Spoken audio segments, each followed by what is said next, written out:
मध्य प्रदेश के मुख्यमंत्री आजकल तमाम भूमिकाओं में नजर आते हैं। कभी वो नायक की तरह ऑन द स्पॉट अधिकारियों कर्मचारियों जो लापरवाही बरतते हैं उन पर कार्रवाई करते हैं, कभी सिंघम की तरह बड़े बड़े अफसरों पर एक्शन लेते हैं कुछ भी गड़बड़ी होती है तब, और दूसरी तरफ बड़े ही सॉफ्ट अंदाज में वो बहनों के बीच हाथ में जो राखी है उससे लदी हुई उनकी तस्वीर आती है। हमारे साथ मध्य प्रदेश के मुख्यमंत्री डॉक्टर मोहन यादव जी मौजूद हैं। बहुत बहुत स्वागत है मोहन यादव जी आपका। आपका भी अभिनंदन। मैंने ये इतनी भूमिकाएं बताई हैं आपकी, कौन सी भूमिका में आप अपने आप को पाते हैं? देखो, हम तो सब सहज सामान्य व्यक्ति हैं, इसलिए सरकार के नाते से कुछ कड़क निर्णय लेना पड़े तो मन बड़ा कड़क करना थोड़ा तकलीफ भी आती है, लेकिन निष्पक्षता से हम विक्रमादित्य की नगरी से आते हैं तो दायित्व के साथ निर्वहन करना ये हमारी आवश्यकता है। लेकिन व्यक्तिगत जीवन में हमारे यहाँ आत्मीयता रहना चाहिए, सद्भाव रहना चाहिए, परस्पर सौहार्दता होना चाहिए। इसलिए सामाजिक संस्कार के आधार पर हमारे सारे त्यौहार खूब आनंद से मनाए जाने हैं। ऐसे में रक्षाबंधन के त्यौहार पर जब लाडली बहनों को उनके लिए अलग से इस साल भी हमने 250 रुपये राशि दी है और धीरे धीरे बढ़ कर के राशि बढ़ाते जा रहा है, तो वो आनंद भी मिलता है। लेकिन ये एक हमारे संस्कार है, उज्जैन के संस्कार भी है कि हम अपने को ज़मीन से जोड़े रहें, ये ज़्यादा अच्छा है। नहीं, मैंने वो मैहर की तस्वीर देखी थी आपकी, हाथ में राखी हैं और बहनें जो हैं बिल्कुल एकदम घिरे हुए हैं आप। तो ये तस्वीर नई है या फिर ये आपका जो सिलसिला है राजनीति के साथ चल ही रहा है? उसी प्रकार से चल रहा है, क्योंकि क्या होता है हमारे परिवार के अंदर ये एक भाव रहता ही है कि अगर भाई नहीं तो भाई का बेटा भी है, तो वो हमारे अपने परिवार के रिश्ते जो बन जाते हैं एक बार, और ये रिश्ते बनाने से भगवान ने अगर मौका दिया तो उसको निभाना और बड़ा वैसा जरूरी रहता है। तो मैं उस भाव को अपनी विधानसभा में महसूस करता हूँ, और ये हमारी परिवार की तरह पार्टी की विचारधारा भी है कि हमारी पार्टी ये विचार परिवार के आधार पर चलती है, तो ये जो संस्कार है इसको निभाना का मज़ा भी अलग है। मैं आपकी दूसरी भूमिकाओं की भी चर्चा करूंगा, लेकिन चूंकि बात अब लाडली बहना की निकल गई है तो इसमें एक ये भी है कि लाडली बहनाओं को जो आपने राशि देते हैं उससे उनकी सामाजिक आर्थिक स्थिति मजबूत हो रही है, ये उसके पीछे ध्येय भी था। लेकिन जो प्रदेश की आर्थिक सेहत है वो इससे बहुत प्रभावित हो रही है, बहुत स्ट्रेस में इकोनॉमी आ जाती है, तो इसको कैसे बैलेंस करेंगे? देखो, इसमें ये कहना गलत है कि इससे कोई हमारी राज्य की इकोनॉमी का इंफ्रास्ट्रक्चर पे कोई फ़र्क पड़ रहा है। इंफ्रास्ट्रक्चर पे हमारे कोई फ़र्क नहीं पड़ रहा है, बल्कि मैं ये मान के चलता हूँ कि कई गाँव के घरों के अंदर बहनों को जो हम सीधी मदद करते हैं वो हमारे, आप देखिए क्राइम रेट कम हो गया, हमारे अपने परिवारों के अंदर की आज जो सुदृढ़ता आ गई, उसमें बहुत बड़ा योजना का लाभ है लाडली बहना का। हम सड़क कितनी अच्छी बना दें, हम बाकी काम कर दें, लेकिन घर के अंदर जो मदद लाडली बहनाओं के माध्यम से हो रही है पूरे प्रदेश की इकोनॉमी बदल रही है। आप उसका डाटा निकलवा लीजिए, तो हमने इसका पर्याप्त प्रबंधन किया है। आप अंदाज लगा लो, मैं जब बैठा तो 3 लाख करोड़ का हमारा बजट था। आज की स्थिति में लाडली बहनाओं की राशि 1000 जब मैं बैठा तब थी, आज 4,48,000 करोड़ का बजट हमने खड़ा किया है, और बगैर योजना बंदे कर दी। हमने बड़े प्रेम से आज 1000 की जगह 1,500 रुपया महीना चालू कर दिया, लेकिन समान रूप से बाकी इंफ्रास्ट्रक्चर के लिए भी पैसा दे रहे हैं, बगैर एक पैसा टैक्स लगाए। केवल हमारी राज्य की व्यवस्थाओं को सुव्यवस्था में बदला, जहाँ लीकेजेस वहाँ लीकेज दूर किए, जहाँ बड़े टारगेट करना वो बड़े टारगेट किए। राज्य में निवेश को बहुत बढ़ाया, निवेश के आधार पर रोजगार भी खड़े कर रहे हैं। और लाडली बहनों का आप तो 1,500 की नहीं, अगर लाडली बहना हमारे रेडीमेड गारमेंट्स में या रोजगार पर उद्योग में काम करेगी तो उसको 5,000 रुपये महीना हम अलग से देंगे। ये हमारी सरकार की प्रतिबद्धता भी है, और ये अपने रोजगार पर उद्योग पे बेरोजगारों को रोजगार दिलाने का हमारे अभियान का संकल्प भी है। अच्छा, नहीं, लाडली बहना का एक सवाल और है मेरा, चूंकि अब आपने कहा कि 250 रुपये हमने एक्स्ट्रा दिए, लेकिन आपकी सरकार ने वादा किया है कि इसको हम बढ़ाएंगे भी राशि, तो वो कब होगा? देखो, हम धीरे धीरे बढ़ाते जा रहे हैं। 1000 से यात्रा चालू की, आज 1,500 तक हो गई, तो ये क्रमशः हमने 5 साल के लिए सरकार बनाई है, और 5 साल के बाद में भी हमने कहा कि हमने तो 1,500 3,000 की बात की, हम तो 5,000 रोजगार दे रहे हैं, तो ये वो उसी का हिस्सा है। आप बताइए, जितनी हमारी रोजगार परक रेडीमेड गारमेंट्स है कोई महिला आधारित उद्योग है, उसमें हमने सब बहनों को 5,000 रुपये का अलग से BGF दे रहे हैं। तो जो हमारी रोजगारपरक इंडस्ट्री उनको भी प्राण दे रही है और बहनों को काम दे रही है। अच्छा, अब मैं दूसरी भूमिका पर सवाल करता हूँ। जो अनिल कपूर की आपने फिल्म देखी होगी नायक, तो वो CM बनते हैं और ऑन द स्पॉट फैसले करते हैं, वो बड़ा चर्चा में आए थे, उसके डायलॉग भी बड़े चर्चा में रहते हैं। आप भी जन विश्वास अभियान चला रहे हैं और वहाँ पर हमने देखा, छिंदवाड़ा में भी देखा, उसके बाद हमने टीकमगढ़ में भी देखा कि वहाँ पर जो लापरवाही जिन अधिकारियों की, कर्मचारियों के सामने आती है, ऑन द स्पॉट आप जो है उनको दंडित कर रहे हैं या सस्पेंड कर रहे हैं। तो ये क्या मैसेज देने की? देखिए, हमारा ये कहना है कि काम करने के लिए हमारा एक तंत्र है प्रशासन का। अच्छे काम को मैं प्रमोशन भी करता हूँ, भर्ती भी नए लोगों की कर रहे हैं, लेकिन अगर काम कर रहे हैं और ये बात प्रमाणित हो रही कि वो लापरवाही कर रहे हैं, तो लापरवाह पे सख्त एक्शन लेना ये प्रशासक का काम है। और मैं इस भूमिका में वहाँ उस दृष्टि से ही देखता हूँ कि भाई अगर आपको काम का मौका दिया है और खास करके गरीबों के जन कल्याण के काम, उसमें लापरवाही मैं बिल्कुल बर्दाश्त नहीं करूँगा। हम मौका पड़ेगा तो टर्मिनेट भी करेंगे, पुलिस कार्रवाई भी कराएंगे। कई अधिकारियों को मैंने जेल भी भिजवाया है और अगर लगता है कि अगर वो अच्छा काम करता है उसका प्रमोशन करते हैं। ये हमारा काम। वही मैं एक और इससे जुड़ा हुआ सवाल, जो CSP हैं उनको आपने सस्पेंड किया कल, उसके पहले भी हमने देखा है कलेक्टर से लेकर के RTO और तमाम IAS अफसरों तक आपने एक्शन लेने में जो है वो देर नहीं की, संकोच नहीं की। अक्सर लोग कहते हैं कि नहीं, ब्यूरोक्रेसी में क्या मैसेज जाएगा। तो कभी लोग आपको सिंघम कहते हैं, कभी नायक की भूमिका में कहते हैं, तो अच्छा लगता है जब आप ऐसा। मैं ना नायक हूँ ना सिंघम हूँ, मैं आज उस राज्य के दायित्ववान पद पे बैठा हूँ, तो मैं अपने उस भूमिका के साथ न्याय करता हूँ। यशस्वी प्रधानमंत्री के नेतृत्व में जब देश में सुशासन आ रहा है तो राज्य में भी सुशासन की दरकार। और मैं तो विक्रमादित्य की नगरी से आता हूँ, तो स्वाभाविक रूप से हमारे मन में अगर न्याय करना है और वो जिस न्याय के लिए हम जाने जाते हैं और जिससे गरीबों के जीवन में बदलाव आता है या शासन की निर्णय की क्षमता वहाँ से प्रभावित होती है, तो हमको कड़क निर्णय करने में रुकना नहीं चाहिए। मैं मान के चलता हूँ कड़क के साथ आपने कुछ बड़े निर्णय भी किए हैं, उसमें से UCC भी एक है। तो इसके पीछे क्या मंशा रही? क्योंकि मध्य प्रदेश एक ऐसा राज्य है जहाँ पर बड़े कॉम्प्लिकेशंस थे। आदिवासी जो समाज है उसको लेकर के, जो मुस्लिम हैं उनका भी बहुत सारा एप्रीहेंशन था, उन्होंने तो आंदोलन की भी चेतावनी दे दी है। तो ये बड़े फैसले कैसे आप ने लागू किए, क्या मंशा रही और इसमें बैलेंस कैसे आप बिठा रहे हैं? देखिए, बहुत अलग अच्छा प्रश्न आपने किया। मैंने जब हमारे यहाँ एक समान कानून लागू करने की बात की, तो ये एक समान कानून लागू करने के लिए हमारी जनसंघ के ज़माने से भारतीय जनता पार्टी की पूर्ववर्ती जो पार्टी, तब से हमारी भावना थी कि जब एक देश, एक विधान, एक प्रधान, एक कानून की बात करते हैं, तो हमारे यहाँ ये हिंदू का कानून अलग, मुस्लिम का अलग, ये क्यों होना चाहिए। और ये बात भी सही है कि ये जो अतीत के समय सुप्रीम कोर्ट तक ने कहा है कि मुस्लिमों को भी, बहनों को कानून के अंतर्गत शासन का संवैधानिक दायित्व है कि वो उसकी रक्षा करे। और माननीय मोदी जी ने खुद ने 3 तलाक के कानून को एक तरह से समाप्त करते हुए एक कानून की बात की। तो हमारे राज्य के अंदर UCC लागू करने का अगर मौका आया, तो वैसे तो हमारे लिए मेजोरिटी थी, मैं वैसे चाहता तो विधानसभा से ही पारित करा लेता, लेकिन हमने कहा नहीं, हमारे लिए मोदी जी से चर्चा की, माननीय अमित जी से चर्चा की, उन्होंने कहा इसको नीचे तक ले जाओ।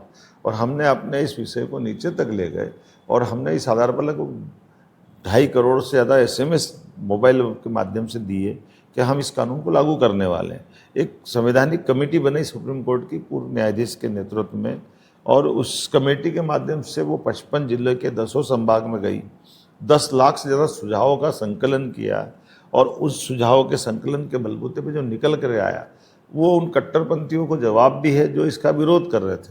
10 लाख में से 76% मुस्लिम महिलाओं ने इस कानून का समर्थन किया कि हाँ, हमारी ज़िंदगी विवाह के बाद अगर असुरक्षित होती है। लेकिन MP में तो मुस्लिम समाज ही इसका विरोध कर रहा है, महिलाएं कह रहे हैं कि सड़कों पर उतरी हैं, आप कह रहे हैं कि नहीं, महिलाओं ने जो है समर्थन किया। हमने ये डेटा विधानसभा में भी बताए और पेपरों में भी बताए और उसकी प्रिंटेड रिपोर्ट दिखाएंगे, जिसमें 76% महिलाओं ने समर्थन किया, 40% मुस्लिम पुरुषों ने समर्थन किया। तो फिर ये कौन लोग हैं जो विरोध? ये वो कट्टरपंथी लोग हैं जिनको वोट का खतरा, और कांग्रेस उसके पीछे है।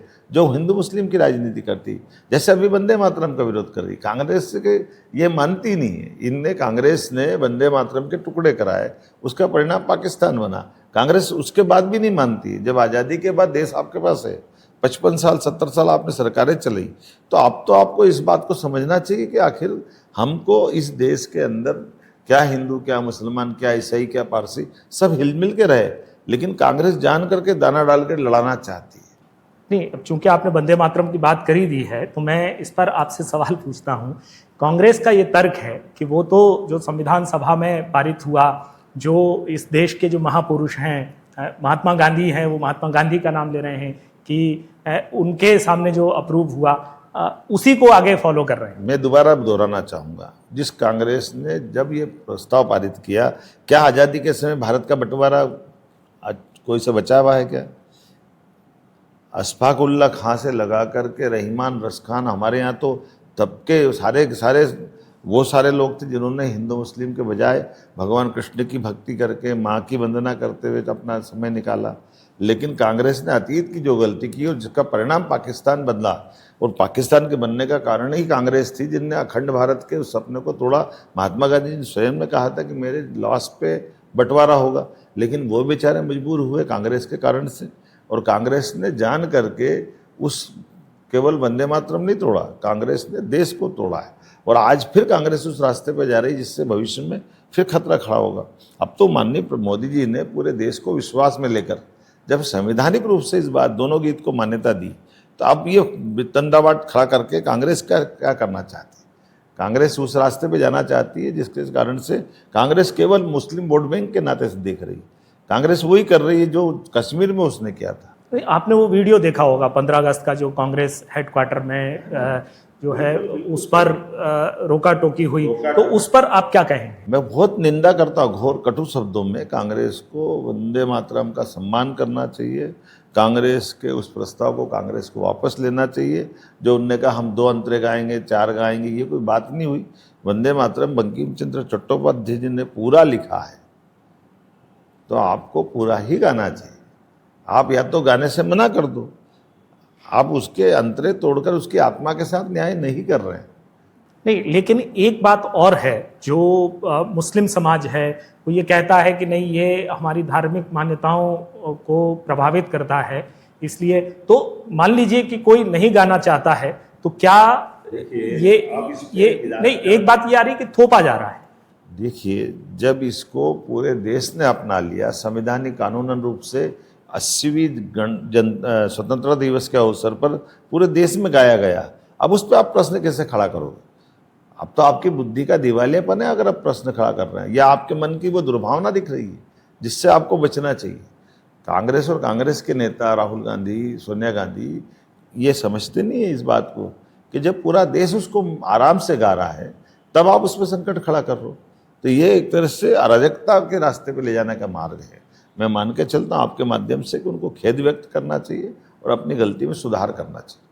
अच्छा, आपने एक शब्द अराजकता कही, और कल से बीजेपी के बहुत सारे नेता जो हैं, वो राहुल गांधी ने संसद मार्ग थाने पर धरना दिया FIR को लेकर के, पैलेट गन जो इस्तेमाल की गई थी जेनजी के आंदोलन में, उसको लेकर के आप क्या कहेंगे कि FIR दर्ज कराने के लिए नेता प्रतिपक्ष को धरना देना पड़ रहा है? मैंने फिर निवेदन किया कि नेता प्रतिपक्ष की बहुत गरिमापूर्ण पोजीशन है, उस पोजीशन का ध्यान रख के उनको व्यवहार करना चाहिए। ऐसे काम करने से उनको बचना चाहिए जिससे उसकी गरिमा गिरती है। लेकिन राहुल गांधी जी है कि वो मानते नहीं, तो ये उनके व्यवहार पे निर्भर करेगा कि उनको देश फिर किस रूप में जाने। वो तो अपनी जीत के तौर पर प्रचारित कर रहे हैं इसको। मैं फिर निवेदन कर रहा हूँ, अगर इस तरह के व्यवहार करेंगे, इससे वो उस पद की पोजीशन गिरा रहे हैं। माफ़ करना, मैं उनको ये आपके माध्यम से बोलना चाहूँगा कि आप उस गरिमा को याद करो जो अटल जी ने 50 साल तक अपना प्रतिपक्ष में भूमिका निभाई है। तो ऐसे गरिमापूर्ण पद को कृपा करके उसकी गरिमा से न्याय करिए। और लोकतंत्र में जो पक्ष का महत्व है वो प्रतिपक्ष का महत्व है। तो पक्ष प्रतिपक्ष से लोकतंत्र का मंदिर जीवित होता है। आप उसको व्यक्तिगत अपनी राजनीति का हिस्सा मत बनाइए। अच्छा, चलिए, मैं अब फिर वापस आपके जो बड़े काम हैं उनकी हम बात कर रहे थे। बीच में वंदे मातरम का जिक्र आया तो हमने इस पर चर्चा की। नदी जोड़ो अभियान को लेकर के आपकी बड़ी दिलचस्पी है कैन बेतवा में हमने देखा है, आपने अभी 2 दिन पहले बैठक भी की है, इसको कैसे आगे बढ़ा रहे हैं? पहला सवाल तो मेरा ये है। देखिए, केन बेतवा का जो इलाका है उसको आप देखोगे तो ध्यान में आ जाएगा। ये इलाका हमारा बुंदेलखंड से जुड़ा हुआ है, और बुंदेलखंड में अगर किसी बात की कमी है तो केवल पानी की कमी है, जल की कमी है। और स्वर्गीय भारत रत्न अटल बिहारी वाजपेयी जी के ज़माने से नदी जोड़ो अभियान की बात आई थी, केन बेतवा नदी जोड़ो अभियान की उन्होंने कल्पना की थी। साध्वी उमा भारती जब भारत सरकार में मंत्री तब उनने ये बात उठाई थी, लेकिन कांग्रेस ने तब भी उसका विरोध किया था, आज भी संकट खड़ा कर रहे हैं। ये बुंदेलखंड के हमारे पन्ना, सागर, दमोह, बल्कि रायसेन, विदिशा तक का पूरा केन बेतवा का कैचमेंट। लेकिन विस्थापितों का मुद्दा एक बड़ा मुद्दा बन रहा है, बहुत सारा आंदोलन, विरोध प्रदर्शन भी चल रहा है। हर एक व्यक्ति की चिंता की है, ये इस प्रोजेक्ट में कोई कष्ट नहीं है किसी को, लेकिन ये बात से कि विस्थापन अगर होता है तो विस्थापन में कष्ट तो थोड़े आते हैं, लेकिन उसका समाधान हमको बैठ कर निकलता है। लेकिन केन बेतवा के माध्यम से 1300 से ज़्यादा गांवों के अंदर एक तरह से पूरा बदलाव होगा, जिसमें 13 जिले प्रभावित होंगे, हमारा पूरा बुंदेलखंड बदलेगा और यूपी का भी अंतर इतना ही पड़ेगा। तो ये जो बुंदेलखंड की भविष्य की तस्वीर पंजाब हरियाणा से अच्छी होगी खेती के मामले में, इसलिए इसका हमारा नदी जोड़ो अभियान का बड़ा प्रोजेक्ट है, जिसमें पीने का पानी, सिंचाई का पानी और इंडस्ट्रियों को लाभ मिलेगा, पूरा क्षेत्र समृद्ध होगा। अच्छा, अभी हम देखते थे कि दिल्ली में, मुंबई में जब बारिश होती थी तो सड़कें डूब जाती थी, जलमग्न हो जाती थी। आजकल हम मध्य प्रदेश में भी देख रहे हैं, भोपाल में बारिश हुई, बहुत सारे इलाकों में घरों में पानी घुस गया। अभी हम रीवा की तस्वीरें देख रहे हैं 2 दिन से, वहाँ पर घुस गया। तो इसके लिए, इंफ्रास्ट्रक्चर के लिए क्या आपकी सरकार के पास कोई प्लान है? कैसे ये जो शहर हैं वो विकसित होंगे? उनका जो ड्रेनेज सिस्टम है, जो मूलभूत सुविधाएं हैं, उनका विकास कैसे होगा? देखिए, सब बातों के लिए हमारा मास्टर प्लान भी बन रहा है, और ये बात भी सही है कि शहर की आबादियाँ बढ़ने लगी है। आबादियाँ बढ़ने के कारण से अब हमने तो इसमें प्रयोग भी किया, जैसे उदाहरण के लिए भोपाल की बात कर रहे हैं, इंदौर, उज्जैन की बात कर रहे हैं, तो इसको मेट्रोपॉलिटन की तरह हमने विकसित करने का 5-5, 6-6 जिलों को मिला करके प्लान विकसित करने के भविष्य की दृष्टि से, ये केवल बारिश का पानी नहीं, भविष्य के विस्तार की दृष्टि से सुनियोजित विकास हो जाए, उस पर हम काम कर रहे हैं। एक एक करके सारे शहरीकरण के बड़े प्रोजेक्ट हाथ में लेकर के सबका सुनियोजित विकास करते हुए, विकास के मसले पे मतलब चिकित्सा की व्यवस्था, शिक्षा की व्यवस्था, उद्योग की व्यवस्था, आवासीय, कमर्शियल, सब प्रकार के भवनों की सुनियोजित पंक्तिबद्ध व्यवस्था, और उनके दृष्टि से लॉन्ग टाइम का हमारे अपने राज्य का विस्तार का प्लान कर रहे हैं, और उम्मीद करेंगे आने वाले समय में इसके रिजल्ट भी दिखेंगे। अच्छा, शहरों के इंफ्रास्ट्रक्चर के साथ एक बड़ा जो मुद्दा है वो सरकारी स्कूलों के इंफ्रास्ट्रक्चर का है। आपने सांदीपनि स्कूल शुरू किए हैं, लेकिन आरोप ये लगता है कि सरकारी स्कूलों की हालत बड़ी खस्ताहाल है, टीचर नहीं है वहाँ पर, बिल्डिंग्स नहीं हैं। तो इसके लिए क्या प्लान है? ये सांदीपनि स्कूल का प्लान क्या है आपका? बहुत अच्छा प्लान है, आप कभी देखिएगा। एक स्कूल के अंदर अगर सभी प्रकार के प्लेग्राउंड है, सभी प्रकार के लेबोरेटरीज है, सभी प्रकार के शिक्षक जिनको बहुत अच्छी प्रशिक्षण दे करके ला रहे हैं, और बच्चों को भी 8वीं तक भोजन अगर जिस विद्यालय में मिलता है, आने जाने की बस की सुविधा देते हैं, तो एक वाकई वो मॉडल इतना बढ़िया है।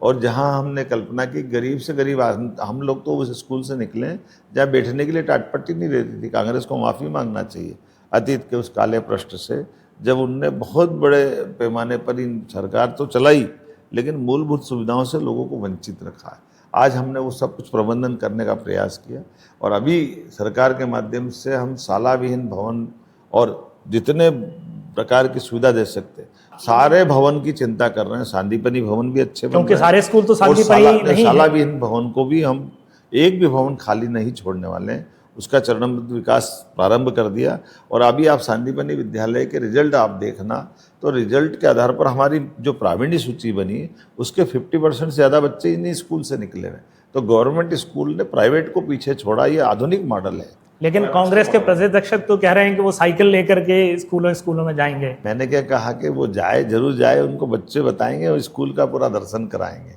पूरे देश का आधुनिक स्वरूप अगर अच्छा दिखेगा स्कूल का, सबसे अच्छा है तो मध्य प्रदेश का। अच्छा, चलो, संदीपनी जी की बात हुई तो इससे मुझे श्री कृष्ण जन्माष्टमी की भी याद आ गई। आपके दिल के बेहद करीब रहता है ये उत्सव। पिछले साल हमने देखा था कि आपने पूरे प्रदेश के मंदिरों में धूमधाम से जन्माष्टमी बनाने के सरकारी तौर पर आदेश दिए। अभी भी मनेंगे। हमने कहा जन्माष्टमी हो या रामनवमी हो या नवरात्रि हो, ये त्यौहार अगर मन रहे तो त्यौहार समाज मनाता है, सरकार उससे बाहर कैसे जाएगी। उसके साथ जुड़े हुए जो अच्छे संस्कार हैं वो समाज ग्रहण करे, तो हम सब मिलकर के मनाएंगे। इसलिए हमने ये, हम और भाग्यशाली हैं, भगवान ने कृष्ण को कंस को मारने के लिए उनके घर जाना पड़ा, लेकिन उसके बाद शिक्षा ग्रहण करने तो मध्य प्रदेश आए। सांदीपनी का आश्रम अच्छा बनवा रहे हैं, जहाँ जहाँ भगवान कृष्ण के चरण धरे हैं वो प्रत्येक स्थान को तीर्थ के रूप में विकसित कर रहे हैं। हम तो शहरों के अंदर गीता भवन भी बनवा रहे हैं, जो मॉडल टाउन की तरह काम आएंगे, जहाँ पब्लिक फंक्शन अच्छे हो सके, लाइब्रेरी अच्छी होगी, बच्चों को रीडिंग रूम के रूप में काम आएंगे। तो गीता भवन भी बनवा रहा है और एक विधानसभा में, एक जनपद में वृंदावन गांव भी बना रहा है, ताकि हमारे जो ग्रामीण संस्कृति का जो पुराना गौरव है उसको पुनर्प्रतिष्ठित किया जा सके। और जहाँ जहाँ भगवान श्री राम ने चरण धरे वहाँ भी वनगमन पथ पे हम अच्छा काम करवा रहे हैं।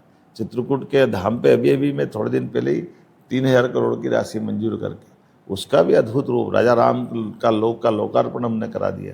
तो जो धार्मिक पर्यटन की बड़ी संभावना जिन कामों पे है, उसमें से ये हमारा तीर्थ दर्शन वाला बड़ा प्रोजेक्ट पे काम हो रहा है। अच्छा, एक चीज़ और मुझे ध्यान आ रही है आपकी, आपने कहा कि भगवान कृष्ण को माखन चोर कहते हैं, इस पर आपको बड़ा नहीं, मैंने तो ये सहज एक अपने सारे संतों पे छोड़ा है कि ये हमारे लिए भगवान के जिस रूप में जो देख रहा है, मैं तो इसका ज्ञाता नहीं हूँ, लेकिन ये बात सही कि भगवान। लेकिन आपका तर्क क्या है? मतलब नहीं, मेरा कोई इसमें तर्क ऐसा लगता है कि भगवान के घर में जब इतनी सारी गायें हैं तो वो गायों के बलबूते पर उनकी जो लीला हुई होगी, अब उसको अलग अलग प्रकार से लोगों ने परिभाषित किया है।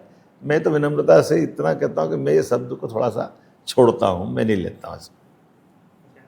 अच्छा, सिंहस्थ भी आने वाला है उज्जैन में, और हमने देखा है कि बहुत सारा अभी तो पूरे शहर में तोड़फोड़ मची हुई है, लेकिन इंफ्रास्ट्रक्चर के साथ भीड़ प्रबंधन जो है एक बहुत बड़ी चुनौती रहने वाला है।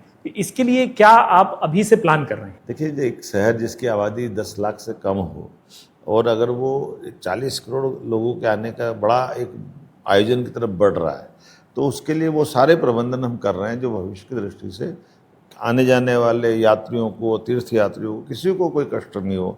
और ये विश्व का सबसे बड़ा मेला है। माननीय मोदी जी के नेतृत्व में हमारे जितने भी सिंहस्थ और कुंभ मेले हुए हैं, उन सब में प्रबंधन की दृष्टि से ये सर्वश्रेष्ठ हो, ऐसा हमारा प्रयास है। बहुत सारे नवाचार भी देखने को मिलते हैं टूरिज्म में। अभी मैंने देखा आपकी एक तस्वीर है, आप कुछ ऐसा वो VR गियर लगा करके इंदौर में वो तस्वीर थी, ऐसे चेयर पर हिलते हुए कुछ देख रहे थे, क्या मामला है? आज के ज़माने में क्या डिजिटल युग है, डिजिटल के बहुत सारे प्रयोग चल रहे हैं। तो 14D करके हमारे जू में एक अलग से आर्टिफिशियल जू बनाया गया है, जहाँ पर वो आदिम ज़माने से चलने वाले डायनासोर से लगा करके हर युग के प्राणियों को दिखाते हैं, आनंद के साथ महसूस करते हैं। तो ये 3D के कारण से जो लेंस लगाने, 3D तो देखा है, 14D बहुत सारे लोगों ने देखा हो, तो मैं आपसे आपका एक्सपीरियंस सुनना चाहता हूँ। वाकई अद्भुत अनुभव है, बड़ा मज़ा आता है जब हम उस तरह के दौर में पहुँच जाते हैं, जब बर्फ़ के पहाड़ों के बीच में से आपकी यात्रा होती है, अचानक डायनासोर सामने आ जाता है, कहीं पहाड़ से गिरने का दृश्य रहता है, तो ऐसा लगता है कि हम कहाँ जा रहे हैं। ट्रेन में जिसमें बैठे वो ट्रेन को अलग प्रकार से बिल्कुल ऐसे जैसे बहुत चुनौती वाले माहौल के बीच में से ले जाते हैं, कहीं भीषण कोई तूफान के बीच में से कोई प्लेन से यात्रा करने का जो दृश्य होता है, जिसमें हर एक व्यक्ति को लगता है कि ये प्राण के संकट है, क्या होगा भगवान जाने। लेकिन ये प्रत्यक्ष अनुभव आजकल ये हमारे लिए इस युग में इलेक्ट्रॉनिक युग है, इसके सारे प्रयोग से पर्यटकों को भी आनंद होता है, रहस्य भी होता है, रोमांच भी होता है और एक अच्छी मनोरंजन की जगह भी होती है। ये सवाल पूछने के पीछे मेरा एक मकसद भी था, क्योंकि जो मध्य प्रदेश है वो एक जंगल टूरिज्म का भी बहुत बड़ा डेस्टिनेशन है, और हमने देखा है आप कभी चीते छोड़ते हुए नज़र आते हैं, कभी जंगली भैंसों को लेकर के आ रहे हैं, कभी कछुए छोड़ते हैं, कभी घड़ियाल छोड़ रहे हैं। तो इसका कोई एक्शन प्लान है आपके दिमाग में कि लोग जो हैं वो जंगल सफारी के लिए, जंगल टूरिज्म के लिए ज़्यादा आए? रिलीजियस टूरिज्म तो एमपी में है ही। मैं आपकी बिल्कुल इस बात से इस तरह से सहमत हूँ कि मध्य प्रदेश के जंगल इतने आबाद हैं, इतने घने हैं, इतने अच्छे हैं कि जहाँ पर ये जो जियो और जीने दो का जो भाव, ये जो स्लोगन है, वो अपने आंखों से चरितार्थ होता है। ये खुले में टाइगर भी रहता है और मनुष्य भी रहते हैं, ये अपने सामने दिखाई देगा। टाइगर अपना काम कर रहा, हम अपना काम कर रहे हैं। और ऐसे में हमारे यहाँ जो जनजातियों के बीच में से ये जो वन्य जीव प्राणी है, उन वन्य जीव प्राणों की, जैसे हमारे यहाँ 100 साल पहले जंगली भैंसे पाए जाते थे, अभी वहाँ से विलुप्त हो गए, तो हम उसको असम से लाए, वापस उसको पुनर्स्थापित कर रहे हैं। पूरे एशिया से चीते गायब होगा। माननीय मोदी जी के माध्यम से 2022 से मध्य प्रदेश ने प्रोजेक्ट को हाथ में लिया और 20 चीते लाए थे, उसमें से 12 ही बचे थे, 8 बचे थे, 12 मर गए। लेकिन आज की स्थिति में धीरे धीरे करके हमने आज 52 तक की संख्या पहुंचा दी। अब तो चीता हमारा श्योपुर से राजस्थान की सीमा तक चला जाता है और उछलते कूदते अपनी संख्या बढ़ा रहे हैं। ये कछुए, हमने तो गिद्ध छोड़ा भोपाल में और उज्बेकिस्तान तक चला गया वो। तो ये जो वन्य प्राणी का जो आनंद है, इससे हमारा इकोसिस्टम भी सही रहता है और मध्य प्रदेश के जंगल अपनी उस प्राकृतिक नैसर्गिक सौंदर्यता के कारण भी जाने जाते हैं। और जंगल केवल पेड़ों से नहीं, वो वन्य प्राणियों से भी जाने जाते हैं। अच्छा, अब कुछ मैं राजनीतिक सवाल भी लेना चाहूँगा। राष्ट्रीय अध्यक्ष नितिन नवीन ने भी अपनी टीम बना ली है, बहुत सारे लोग उसमें आ गए हैं। मध्य प्रदेश में भी बहुत लंबे टाइम से चर्चा चल रही है कि आप अपनी टीम में फेरबदल भी करने वाले हैं, कुछ नए लोगों को जोड़ने वाले हैं, पुराने लोगों की कुछ छुट्टी होने वाली है, तो क्या है ये? देखिए, नए पुराने की बात नहीं है, ये बात सही है कि हमारे राज्य में मंत्रिमंडल में दोबारा ध्यान दे करके गठन किया, विषय चलेगा। अभी राष्ट्रीय अध्यक्ष जी से, वरिष्ठों से मार्गदर्शन ले करके हो सकता है भविष्य में कुछ करना पड़े, करेंगे। तो कितनी जल्दी है? क्योंकि ये चर्चा हर महीने 2 महीने में चलती है कि आज होने वाला है, कब होने वाला है। कभी आप कटसी मुलाकात करने राजभवन जाते हैं तो वो चर्चा है और तेज हो जाती है। तो कहाँ दिक्कत आ रही है? आपको जल्दी उसका रिजल्ट आएगा, थोड़ा आप इंतजार करें, लेकिन होगा जरूर, इससे कोई बात नहीं। तो कुछ नए चेहरे दिखेंगे उसमें? निश्चित रूप से दिखेंगे। पुराने चेहरे हटेंगे? अब ये तो नहीं बता सकता, लेकिन हाँ, जरूर बदलाव आएगा। बेरोजगारी भी एक राजनीतिक मुद्दा यहाँ पर है। विपक्ष ये आरोप लगाता है कि रोजगार के लिए सरकार बहुत कुछ कर नहीं पा रही है। आपके पास क्या इस तर्क का जवाब देने के लिए कोई आंकड़े हैं कि हम इतनी नौकरियां ला रहे हैं या इतने लोगों को नौकरी दे चुके हैं? राज्य के बजाय भारत सरकार का सूचकांक निकाल दें, गैर सरकारी स्तर पर रोजगार पाने वाले सबसे तेज गति से कोई राज्य है बेरोजगारी दूर कम करने वाला, तो मध्य प्रदेश है। सबसे ज़्यादा निवेशकों को आमंत्रित करके इंडस्ट्री लगाने वाला कोई राज्य है तो मध्य प्रदेश। सबसे ज़्यादा निवेशकों के लिए अपने राज्य के अंदर 900 से ज़्यादा कानून जो अनुपयोगी है उनको समाप्त करके और जन विश्वास अधिनियम 1 नहीं 2, 24 और 25 लागू करने वाला कोई राज्य तो मध्य प्रदेश है। हमारे देश के अंदर, पूरे देश का सबसे ज़्यादा अगर गेहूं का उत्पादन कहीं हो रहा है तो किसानों से उनका गेहूं क्रय करके भारत सरकार को देने का किसी राज्य ने रिकॉर्ड बनाया तो मध्य प्रदेश ने बनाया। तो हम हर सेक्टर में, दूध उत्पादन में अभी 3रे नंबर पे हैं, लेकिन आने वाले कुछ समय बाद हम दूध उत्पादन में भी नंबर 1 पे पहुंचने वाले। बिजली सरप्लस आज पूरे देश में सबसे सस्ती, देश तो क्या विश्व में सबसे सस्ती बिजली कहीं से मिल रही है तो मध्य प्रदेश से। दिल्ली की मेट्रो भी हमारी बिजली से चल रही है। तो आज हर सेक्टर में मध्य प्रदेश आगे बढ़ रहा है और इसी नाते से मैं कह सकता हूँ कि मध्य प्रदेश के अंदर रोजगार के अवसर भी सबसे ज़्यादा कहीं मिल रहे हैं तो मध्य प्रदेश में मिल रहे हैं। अच्छा, एक आखिरी सवाल और मैं करना चाहूँगा क्योंकि बहुत मौजूद सवाल है, प्रासंगिक है, त्यौहार आ रहे हैं। आपने एनालॉग पनीर पर बैन किया, हमने देखा बहुत कड़ी कार्रवाई हुई। मिलावट जो है वो मध्य प्रदेश ही नहीं पूरे देश के लिए एक बड़ा मुद्दा है। खाने पीने की चीज़ों से लेकर के, तेल से लेकर के, आटा और घी तक में मिलावट हो रही है। तो इसके लिए क्या कोई सख्त प्लान है जो ज़मीन पर भी दिखे? हमारी सरकार बहुत सख्ती से काम कर रही है, किसी प्रकार की मिलावट को बर्दाश्त नहीं कर रही। और मिलावट के साथ साथ हम अपने राज्य के अंदर 6 लेबोरेटरी खोल रहे हैं ताकि त्वरित गति से आने वाले सैंपल की जांच भी कर सके। और ये हमने सभी व्यवस्थाओं के आधार पर कहा है कि चाहे बड़े से बड़ा कोई भी व्यक्ति हो या छोटे से छोटा संस्थान हो, हमारे लोगों के स्वास्थ्य को लेकर के हम बर्दाश्त नहीं करेंगे कि वो कोई इसका कोई शिकार हो। मुझे इस बात का संतोष भी है कि हमने हाल के समय जो की गई कार्रवाई है, समाज ने भी इसका समर्थन किया। अभी त्यौहार आ रहे हैं और मिठाइयों में सबसे ज़्यादा मिलावट की शिकायत होती है, तो क्या हम एमपी के सीएम से कोई ऐसा सख्त संदेश सुन सकते हैं कि जो मिलावट करने वाले हैं वो पहले ही डर जाएं? मैं आपसे सहमत हूँ कि मिलावट करने वालों का स्थान खुले में नहीं होगा, वो जेल उसका वेट करेगी।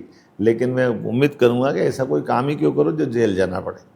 मोहन यादव जी, आपने हमसे बात की, एनडीटीवी को इतना वक्त दिया और सभी सवालों के बड़े बेबाकी से आपने जवाब दिए हैं। आपका बहुत बहुत धन्यवाद। बहुत धन्यवाद, बहुत आभार।